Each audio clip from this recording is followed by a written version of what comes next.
마태복음 13장 44절에서 58절. 천국은 마치 밭에 감춘 보화와 같으니 사람이 이를 발견한 후 숨겨두고 기뻐하며 돌아가서 자기의 소유를 다 팔아 그 밭을 사느니라. 또 천국은 마치 좋은 진주를 구하는 장사와 같으니 극히 값진 진주 하나를 발견하며 가서 자기의 소유를 다 팔아 그 진주를 사느니라. 또 천국은 마치 바다에 치고 각종 물고기를 모으는 그물과 같으니 그물에 가득함에 물가로 끌어내고 앉아서 좋은 것은 그릇에 담고 못된 것은 버리느니라.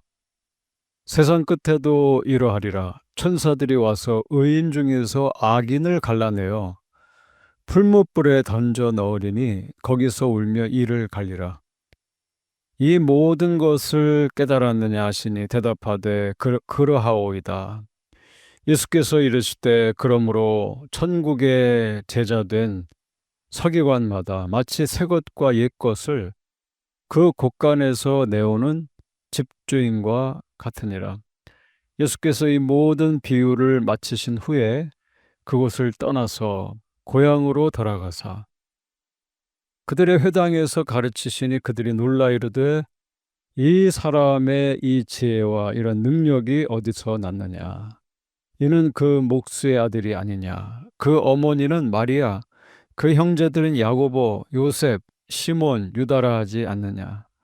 그 너희들은 다 우리와 함께 있지 아니하냐? 그런즉 이 사람의 이 모든 것이 어디서 났느냐 하고 예수를 배척한지라. 예수께서 그들에게 말씀하시되 선지자가 자기 고향과 자기 집 외에서는 존경을 받지 않음이 없느니라 하시고 그들이 믿지 않음으로 말미암아 거기서 많은 능력을 행하지 아니하시니라. 아멘. 우리는 하나님의 원하심을 생각해 보고 있습니다.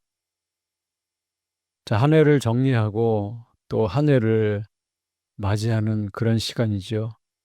이 말씀을 통해 우리에게 말씀하시는 바가 있다고 생각됩니다. 우리가 성경을 볼 때 잡아야 하는 것들이 있습니다. 하나의 원리가 있다는 것이죠. 프린시플. 성경에는 원리가 있습니다. 복음서에도 원리가 나타나죠. 그리고 그 복음서에 나타난 원리가 신약 시대에 이루어지는 것을 봅니다. 지금 존재하는 세계는 물질 세계지만 영적 세계가 있죠. 신앙은 말씀을 통해 영적 세계에 눈이 떠지는 것인데 그 영적 세계에는 원리가 있다는 겁니다. 성경 구약 시대의 원리는 뭡니까? 구약 시대의 원리는 선지자 모세에게 주신 두 돌판입니다. 출애굽기 19장의 말씀에 나타난 대로 하나님의 대업을 이루기 위해 주신 것이 십계명이죠. 우리를 그의 나라요 백성이요 제사장으로 삼으시고 훈련하시기 위해서 주신 것입니다.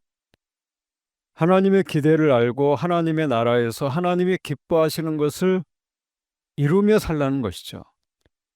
그래서 그 원리를 따라서 살면 우리는 이 땅에서 하나님의 나라를 경험할 수 있게 됩니다. 물론 구약의 율법은 죄를 드러냅니다. 죄를 드러내면 그 죄로 말미암아 죄는 정죄를 받고 죽는 것이 되지만 그 율법의 정신에는 하나님의 우리를 향한 기대와 소망이 나타납니다. 율법이 죽이는 것이 된 것은 율법에 문제가 있는 것은 아니죠. 그 율법을 따라 행하지 못하는 태생적으로 원죄를 갖고 있는 우리가 문제라는 겁니다. 그래서 모세 율법에는 하나님의 마음이 나타나죠.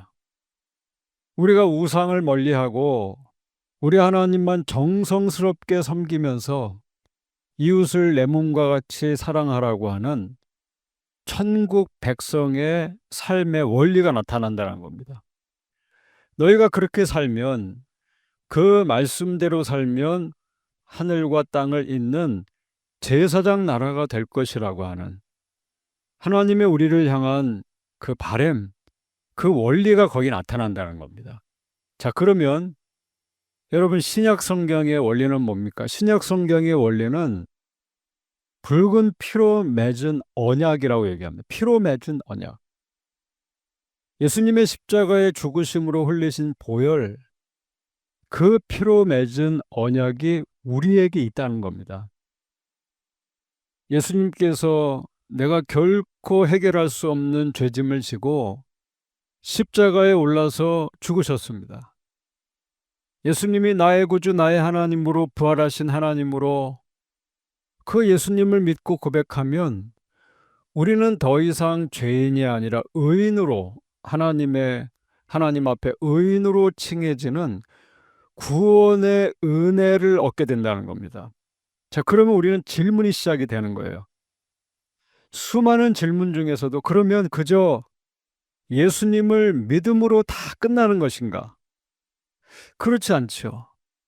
예수님을 믿는다는 것은 한순간 이루어지는 입술의 고백만을 말하는 것이 아닙니다. 예수님을 믿는다는 것은 그의 음성을 듣고 그를 따르는 것까지를 포함합니다. 계시록의 말씀처럼 어린 양이 어디로 인도하든지 그를 따르는 자들이 있다고 했어요. 그들이 하나님의 백성이요 천국을 사는 자라고 합니다. 그러므로 구약의 원리는 모세 율법, 모세를 통해 주신 율법, 십계명을 풀어 쓴 신명기이고, 그 신명기 원리를 따라 구약의 역사는 성공과 실패가 분명하게 나타납니다. 하나님 말씀에 순종하면 복을 누리고 불순종하면 빼앗기고 망한다는 거예요. 그럼 신학의 원리는 뭡니까? 신약의 원리는 복음이라는 겁니다. 복음, 굿 뉴스.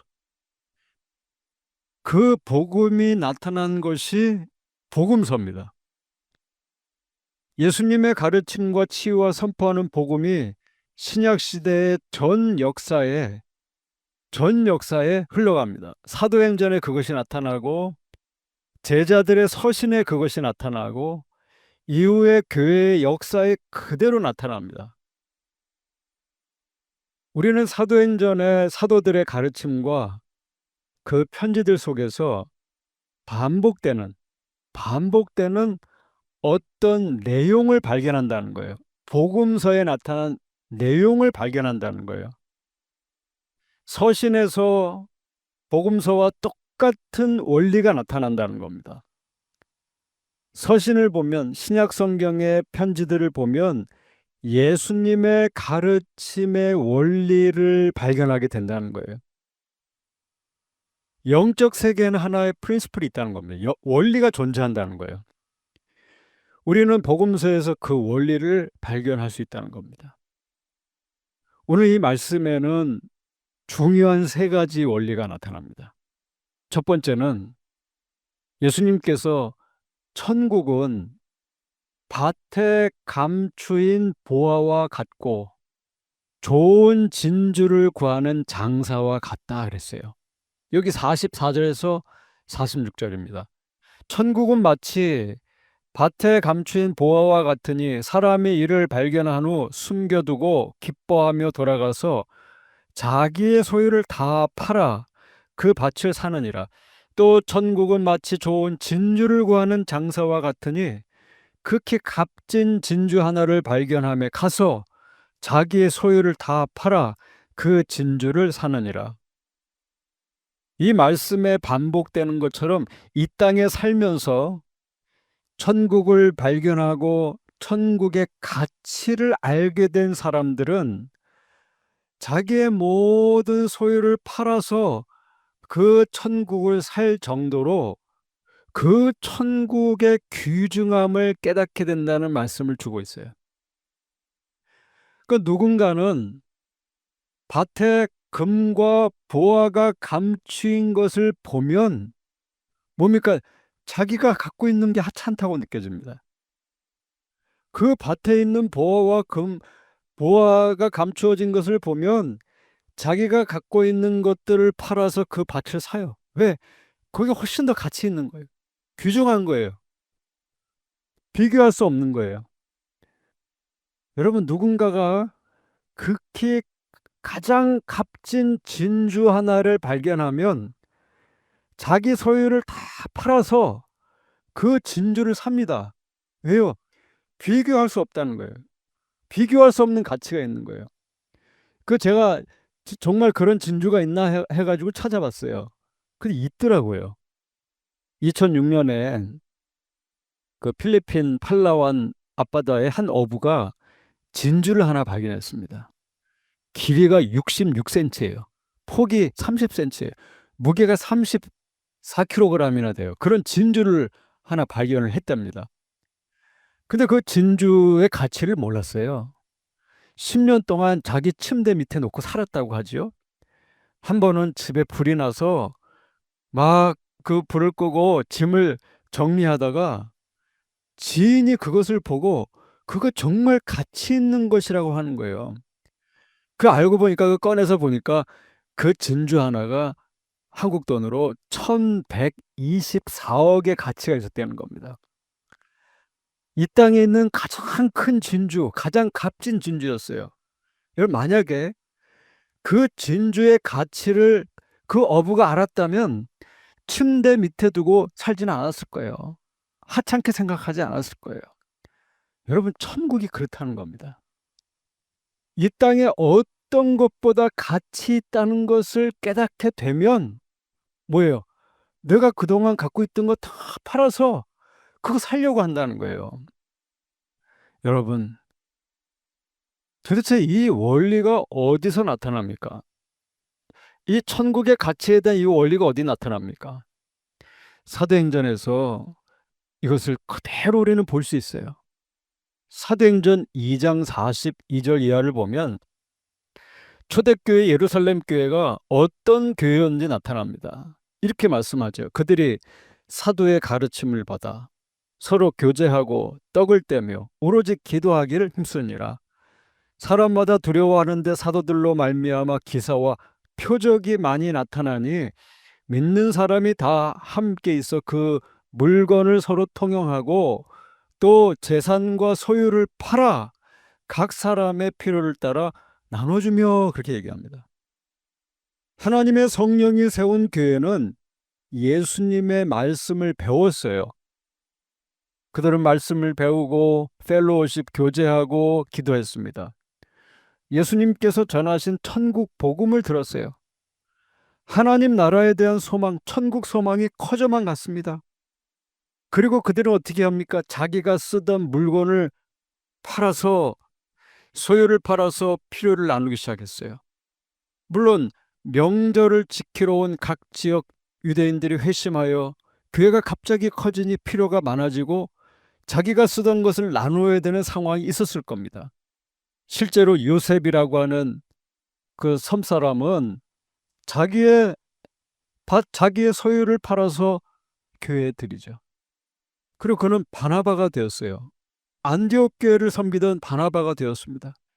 물론 자기의 밭을 팔고 그 판 값을 속인 아나니아와 삽비라와 같은 아픈 이야기도 있어요. 중요한 것은 예루살렘 교회는 도대체 어떤 교회냐 이거예요. 그 첫 번째 성령이 세운 교회는 하나님 앞에 드림이 있었어요. 자기의 소유를 파는 일이 있었어요. 여러분, 왜 그런 일이 있었냐 이거예요. 왜 그런 일이 있었습니까? 왜 첫 번째 예루살렘 교회는 그런 나눔을 하고 자기 것을 팔았습니까? 교회가 무슨 공동 소유 정신을 갖고 어떤 무슨 이데올로기가 그들을 그렇게 만들었습니까? 그렇지 않죠. 그들을 매료시키고 그들의 삶을 송두리째 하나님 앞에 드리게 한 것은 천국이었어요. 천국. 천국에 대한 소망. 초대교회는 아름다운 건물도 성가대도 예배의식도 조직도 없었습니다.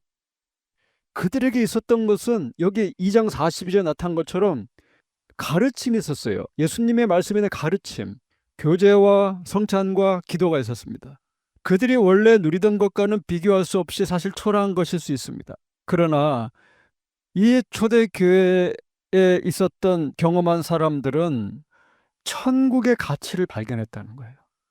보화를 발견했다는 거예요. 비교할 수 없는 그 천국을 발견하고 그리스도께 자기의 소유를 드리고 인생을 드리고 자기의 가장 귀중한 생명을 드리는, 스테반과 같이 생명을 드리는 사람도 있었다는 겁니다.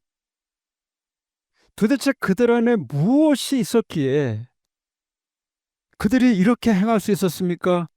그것은 예수님께서 말씀하신 그 천국이 있었다는 거예요. 그들의 중심에는 천국에 대한 소망, 천국에 대한 비교할 수 없는 가치, 천국의 아름다움에 매료되었다는 거예요. 그 중심에 그것이 있었다는 겁니다. 여러분, 하나님 나라에 매료된 사람들은 이 땅에 어떤 것에 마음을 둘 필요가 없는 것이죠. 그분의 나라의 고귀함이 너무나 위대하고 그것이 아름답기 때문에 그의 나라를 위해서 살 수 있게 된다는 겁니다. 근데 그 하나님 나라에 속해서 그 귀중함을 깨닫게 되는 것은 누구에게나 가능한 일은 아니었다라고 이 본문이 설명하고 있다는 거예요. 그것이 두 번째 파트예요. 두 번째 예수님이 말씀하신 것은 천국은 각종 물고기를 모으는 그물과 같다 그랬어요. 각종 물고기를 모으는 그물과 같다. 47절을 보면 이렇게 말합니다. 47절. 또 천국은 마치 바다에 치고 각종 물고기를 모는 그물과 같으니 그물에 가득함에 물가로 끌어내고 앉아서 좋은 것은 그릇에 담고 못된 것은 내버리느니라. 세상 끝에도 이러하리라. 천사들이 와서 의인 중에서 악인을 갈라내어 풀무불에 던져 넣으리니 거기서 울며 이를 갈리라. 천국은 물고기를 모으는 그물과 같아요. 그래서 물고기를 모으는 그물, 그 그물에 걸리는 물고기가 있어요. 근데 거기서 끝나질 않아요. 좋은 것은 그릇에 담고 못된 것은 버린다고 했어요. 여러분, 이 말씀의 의미가 뭡니까? 그대로 다 설명까지 했어요. 의인 중에서 악인을 걸러낸다라고 해석까지 하셨어요. 여러분, 천국의 가치를 알면 참 귀중한 것인데 천국은 누구에게나 열려있지 않다라고 성경은 설명하더라는 겁니다. 누구나 얻을 수 있는 것이 아니라는 거예요. 천국의 가치를 알아보는 사람은 누구나가 아니에요. 그래서 우리 선배들은 그것을 limited atonement라고 설명했어요. 전도자 웨슬리가 말을 타고 복음을 전하고 조지 위필드가 그렇게 복음을 증거하고 찰스피니가 성령에 충만하여 설교를 할 때에도 거기 그 메시지를 듣던 사람들이 다 천국의 소망을 받아들인 것은 아닙니다. 복음이 전해지는 것은 정말 은혜로운 일이에요. 그러나 그걸 아십니까? 복음이 전해지는 시간은 천국의 그물이 쳐지는 것과 같다는 거예요. 이전에는 이 사람과 저 사람이 같은 장소에서 같은 마음으로 사는 것처럼 보였습니다. 다 똑같은 것 같았어요. 누구나 인생을 안다고 생각합니다. 그러나 우리를 위해 죽으신 예수 그리스도를 전하는 순간 누군가는 회개하면서 눈물을 흘리고 나의 죄를 위해 죽으신 그리스도 앞에 자기 인생을 드릴 것이고 누군가는 뭡니까? 전하는 자를 욕하고 비판하고 판단하면서 그 자리를 떠날 거예요. 천국은 이와 같다는 겁니다. 초기 교회의 역사를 보면 모든 사람들이 그리스도를 받아들이는 것은 아니라는 것을 쉽게 알 수 있습니다. 바울을 보세요. 바울이 성에 들어가서 복음을 증거할 때 그를 반대하고 그를 죽이려고 했던 사람도 있었습니다. 심지어는 바울을 향해 매로 치고 바울을 모함하고 그를 죽이려고 했던 사람들은 놀랍게도 남이 아닌 유대인 형제들이었습니다. 만약 다메섹 도상에서 바울이 예수님을 만나지 못했다면, 만약 거기서 유대교로 가려진 눈이 멀어버리지 않았다면, 만약 거기서 예수님의 음성을 듣지 못했다면 그는 여전히 가는 곳마다 그의 형제 유대인들의 환대와 칭찬을 받았을 거예요. 그러나 예수님을 핍박하던 그 사울이 그리스도를 만났을 때 그는 천국의 그물을 만난 것입니다. 그리고 그는 주님이 쳐놓으신 그물에 걸렸어요. 바울은 하나님의 사람으로, 예수님을 위해 살아가는 사람으로, 그 무엇보다 십자가를 자랑하는 자로, 성령의 사람으로, 천국을 전하는 자로 살아갔습니다. 천국 복음은 우리를 흥분하게 하겠지만 예수께서 말씀하신 대로 육신적인 관계, 심지어 가족 관계 안에서도 우리는 영적 충돌을 경험하게 될 것이라고 예수님 말씀하셨어요. 천국은 그물과 같습니다. 그 그물에 들어온 자들만이 공유하고 누리는 천국의 기쁨과 희생이 뒤따를 거라는 거예요. 누군가에게는 그 천국의 메시지가 하찮은 것이 될 거예요. 판단거리가 되고 그저 욕할 거리가 될 겁니다. 그러나 누군가에게는 그것이 가장 귀중하고 보배로운 것이 돼요. 그것이 천국입니다. 그 예수님은 세 번째 이야기를 하시는 거예요. 세 번째, 그 그물에 걸린 의인은 도대체 누군가예요? 도대체 그 그물에 걸린 의인은 누군가? 53절 이에는 이렇게 말합니다. 예수께서 이 모든 비유를 마치신 후에 그곳을 떠나서 고향으로 돌아가사 그들의 회당에서 가르치시니 그들이 놀라 이르되 이 사람의 이 지혜와 이런 능력이 어디서 났느냐? 이는 그 목수의 아들이 아니냐? 그 어머니는 마리아, 그 형제들은 야고보, 요셉, 시몬, 유다라 하지 않느냐? 그 누이들은 다 우리와 함께 있지 아니하냐? 그런즉 이 사람의 이 모든 것이 어디서 났느냐 하고 예수를 배척한지라. 예수께서 그들에게 말씀하실 때 선지자가 자기 고향과 자기 집 외에서는 존경을 받지 않음이 없느니라 하시고 그들이 믿지 않음으로 말미암아 거기서 많은 능력을 행하지 아니하시니라. 예수님께서는 예수님이 자란 바로 그 고향에서 사랑을 받고 환영을 받은 것이 아니라 배척을 받으셨어요. 예수님은 그 집, 자기가 자란 집, 그 고향에서 배척을 받았습니다. 어떤 사람은 예수님께서 고향을 버리신 것인가 라고 질문할 수도 있습니다. 예수님은 능력이 많으신 분이셨습니다. 가는 곳마다 병자가 낫고 귀신이 떠나갔습니다. 이런 능력으로 고향을 변화시킬 수 있지 않으셨을까 하는 것이죠. 그렇게 생각하는 사람이 있습니다. 그러므로 예수님 자신이 고향을 등지신 것은 아닌가라고 생각할 수도 있어요. 거꾸로. 그러나 예수님께서 갈릴리 땅을 버리신 것이 아닙니다. 예수님께서 고향을 버리신 것이 아니에요. 그의 마음에는 늘 그곳이 있었습니다. 어떻게 알 수 있습니까? 54절을 보면 예수님께서는 고향으로 돌아가서 그들의 회당에서 가르치셨습니다. 천국이 무엇인지 가르치셨어요. 고향에서도 열심히 다른 지역 많은 사람들이 매료되었던 그 천국을 전하셨습니다. 하나님 나라를 알려주셨습니다.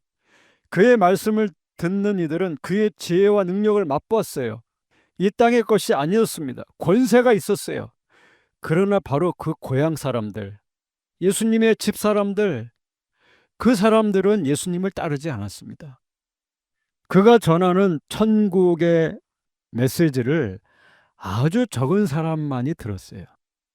그런데 그 듣던 사람들은 예수님께서 어느 집에서 나고 자랐는지를 알았습니다. 그리고 예수님의 모든 지혜와 능력이 바로 그가 전하는 천국 복음이 하늘에서 온 것이 아니라고 비판하기 시작했어요. 판단하기 시작했어요. 그리고 예수님의 나고 자란 그 배경으로 예수님을 배척했다는 겁니다. 예수님을 선지자로도 인정하지 않았어요. 예수님을 메신저로 인정하지 않았습니다. 예수님 우습게 봤다는 겁니다.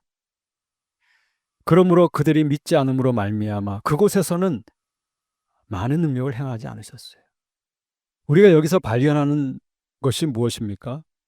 천국 복음의 그 영적 기쁨을 알게 되는 것은 예수 그리스도와의 관계에서 나오는 순수한 축복이라는 거예요.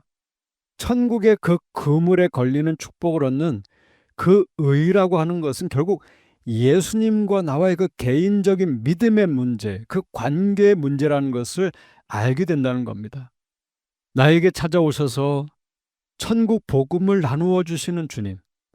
그러나 그것을 가로막는 것이 있을 수 있습니다. 누군가의 말, 예수님에 대한 어떤 사람들의 말, 예수님에 대한 잘못된 이야기들이 걸림돌이 될 수 있습니다. 예수님에 대한 거짓말이 나를 붙들고 있을 수 있습니다. 중요한 것은 성경이 말하는 그 의는 예수 그리스도 우리 주님과의 관계에서 오는 축복이라는 거예요. 관계. 혹시 여러분 중에 한 해를 보내고 새해를 맞이하면서 기도하고 열심을 다해서 이렇게 준비한 어떤 메시지가, 어떤 복음 메시지가 누군가에게는 우습게 취급되고 누군가에게 거절되고 여러분이 배척되었다면 그 이상한 일로 보지 말라는 겁니다. 예수님께서는 자기 집에서 배척받으셨어요. 고향에서 배척받으셨습니다. 그의 능력 있는 아름다운 천국 복음은 그 능력의 복음에도 불구하고 누군가는 그를 비판하고 손가락질하고 멀리했습니다. 여러분, 하나님은 도대체 무엇을 말씀하고 계시는 겁니까? 무엇을 원하십니까? 우리가 그 천국의 보화를 볼 수 있기를 원하시는 거예요. 우리가 예수님을 더 사랑하는 자로 서기를 원하시는 것입니다. 가장 귀한 것이 무엇인지 깨닫기를 원하시고 우리가 끝까지 겸손하기를 원하시는 거예요. 겸손하기 원하실 거예요. 오늘 우리가 기도해야 될 것이 있습니다. 하나님, 먼저 저에게, 우리에게 천국의 그 밭에 감추인 보화와 같고 우리 자신이 좋은 진주를 구하는 장사와 같게 해달라고 기도해야 됩니다. 하나님 나라에 깊이 매료될 수 있도록 그 어떤 것보다 예수님을 사랑할 수 있도록 바울처럼 예수님만이 내 안에서 존귀히 되기를 원하는 그런 기도가 올려질 수 있도록, 특별히 그리스도를 믿지 않고 여전히 그 천국 밖에 있는 그런 가족이 있다면, 친지가 있다면 불쌍히 여겨달라고 기도하고 그들에게 복음이 증거될 때 회개할 수 있도록, 길이요 진리요 생명 되신 주님 앞에 돌아올 수 있도록 기도하고, 이제 갈라진 우리 민족으로 불쌍히 여겨주셔서 그 버려진 사람에게도 갈려진 사람들에게도 천국의 기쁜 소식이 증거될 수 있도록 이렇게 기도해야 되겠습니다.